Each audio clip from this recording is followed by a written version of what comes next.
हर हर महादेव। जेठ पूर्णिमा कब है? जून में पूर्णिमा कब है? क्योंकि जेठ पूर्णिमा का बहुत महत्व होता है और जानेंगे सही तिथि और शुभ मुहूर्त।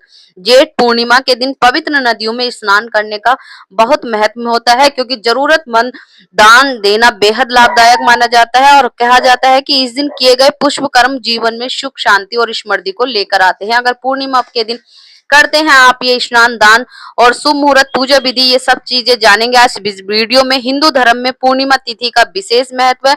सब जानते हैं कि जेठ मास की पूर्णिमा तो इसका पुष्प कई गुना बढ़ जाता है। जेठ पूर्णिमा के दिन पवित्र नदियों में स्नान करना, जरूरतमंद लोगों को दान देना बेहद फलदायी माना जाता है। भक्तों के लिए बहुत ही दान पुण्य करने का एक पवित्र दिन होता है। इस दिन किए गए पुष्प कर्म जीवन में सुख, शांति और समृद्धि को लेकर आते हैं।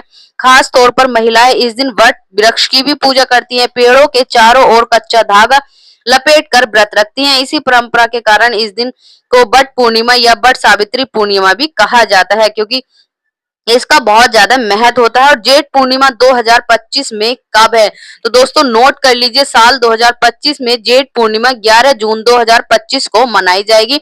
पंचांग के अनुसार पूर्णिमा तिथि 10 जून को सुबह 11:35 पर शुरू होगी। यह 11 जून को दोपहर 1:13 पर समाप्त होगी। अतः व्रत और पूजा 11 जून को ही करना उत्तम रहेगा, क्योंकि जेठ पूर्णिमा का धार्मिक महत्व क्या है? कहते हैं कि जेठ पूर्णिमा के दिन व्रत रखना, चंद्रमा की पूजा करना, भगवान विष्णु की आराधना करना और आपको सत्यनारायण भगवान की पूजा करना से चंद्र दोष शांति मिलती है। अगर किसी की कुंडली में चंद्र खराब अवस्था में है तो उसे दशा चली रही हो तो इस दिन की गई पूजा से राहत मिलती है। भगवान विष्णु और माता लक्ष्मी की आराधना से भी जीवन में सुख समृद्धि का वास होता है। इस दिन गंगा स्नान करने का भी विशेष महत्व है, जो पापों से मुक्ति दिलाता है और आध्यात्मिक ऊर्जा को जागरूक करता है।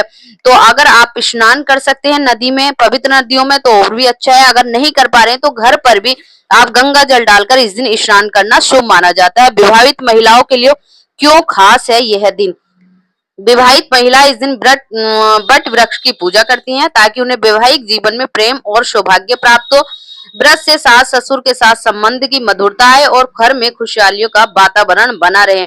जेठ पूर्णिमा पर क्या करें और क्या ना करें? देखिए, शाम के समय घर में दिया जलाकर रखें। यदि घर में अंधकार रहता है तो माता लक्ष्मी घर में प्रवेश नहीं करती हैं।